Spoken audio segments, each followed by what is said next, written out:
घाटकोपर के नारायण नगर में मक्का मस्जिद के पास हुए विवाद में जानिए दूसरे पक्ष का क्या है कहना, क्यों हुआ था ये विवाद और आखिर हाथ टूटने की क्या है सच्चाई। मुंबई टीवी हर खबर सच के साथ। मैं हूं अफजल शेख और आप देख रहे हैं मुंबई टीवी।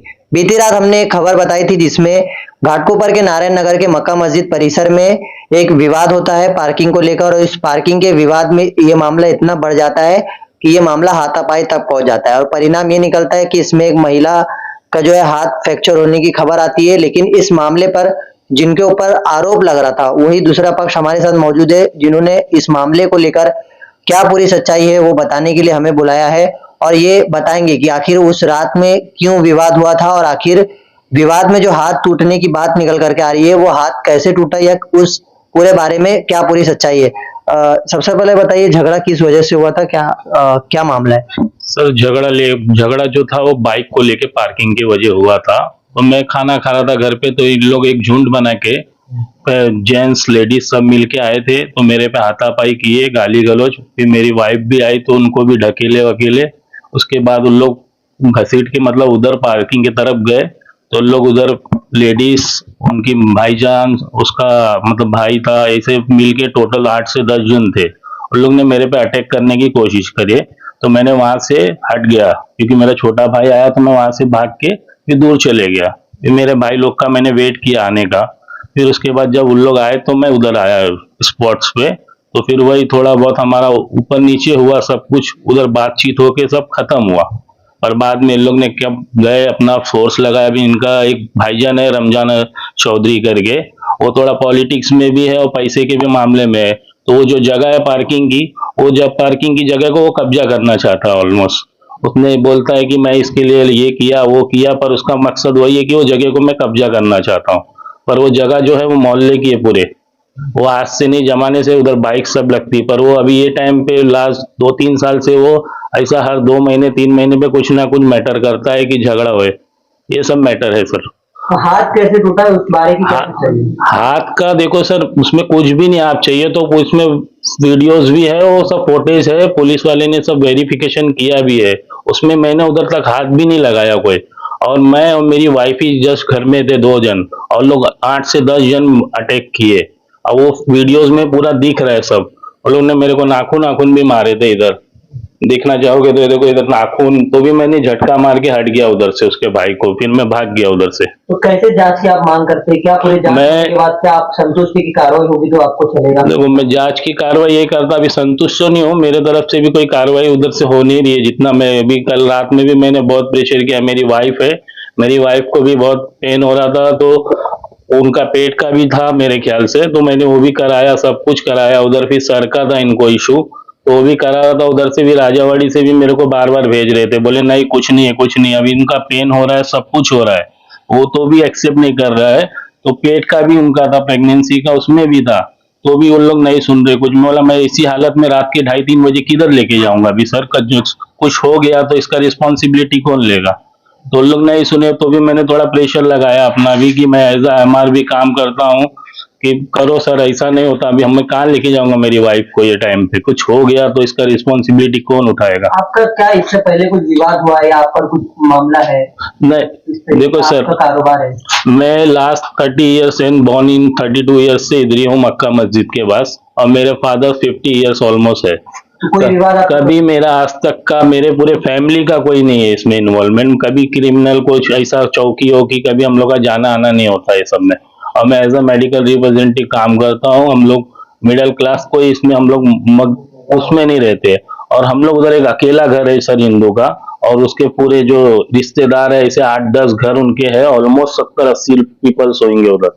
वो हमेशा 2-4 महीने में हमारे को पॉइंट करते हैं, मौका ढूंढते हैं सब के लिए। तो आप लोगों को कहाँ कहाँ चोट लगी, कैसे आप लोगों को किन लोगों ने हमला? 2-4 जेंट्स थे, 2-4 लेडीज थी। वहां जब हम अपने पति को खाना परोस रहे थे तो वो लोग आए घर में, बोले मतलब निकल बाहर, बाहर निकल तो अंदर घुस गए। तो हम पति के कॉलर पकड़ के उन्होंने मारने लगे। तो मैं पति को छुड़ाने जब गई थी तो वो बोल रहे थे, धक्का मारे मेरे पेट में, मेरे सीने पे, और जाके दीवार में लगे। मेरा सर दर्द कर रहा था, पेट सीना सब दर्द कर रहा था। मैं गिर गई तो आप लोग में से कौन कौन लोग थे मतलब? मैं थे, मेरे पति में दीदी ऊपर दूध गर्म कर रही थी, वहां से नीचे उतर के आई तो उन लोग पति को मार रहे थे पकड़ के, और उनके बहन लोग भी मार रही थी। कितने लोगों ने आपको हमला किया? कितने लोग थे आप लोग? और जो 5-6 लेडीज थी और 4-5 जेंट्स थे। वहाँ धक्का मारे मेरे को, जब पति को छुड़ाने गए तो पेट पे लात मार के धक्का मार के दीवार में कैमरा मारा वगैरह था। था? नहीं, कैमरा नहीं था, घर में मारे थे ना, घर में। आपको कितने लोग हमला किया? वही 4-5 जेंट्स लोग थे, 5-6 लेडीज लोग थे। वही मैं छुड़ाने गई थी, देवर देवरानी को मार रहे थे ना, तो मैं छुड़ाने गई थी उन लोग को, तो उन लोग धक्का दे रहे थे बार बार, क्योंकि उनको ज्यादा चोट लग गई थी ना, इनको भी धक्का जोर से दिए थे, तो हम लोग उनको छुड़ाने की कोशिश कर रहे थे। फिलहाल क्या मांग आप लोग कर रहे हैं? किस तरीके का आप लोगों को? हम लोग को कोई रिस्पांस नहीं मिल रहा है वहां पर। कल हम लोग राजावाड़ी में पूरी रात परेशान हो रहे थे, लेकिन वहां पे हम लोग को कोई रिस्पांस नहीं मिल रहा था। पुलिस स्टेशन में भी, जांच में भी हम लोग की कोई कार्रवाई नहीं हो रही थी।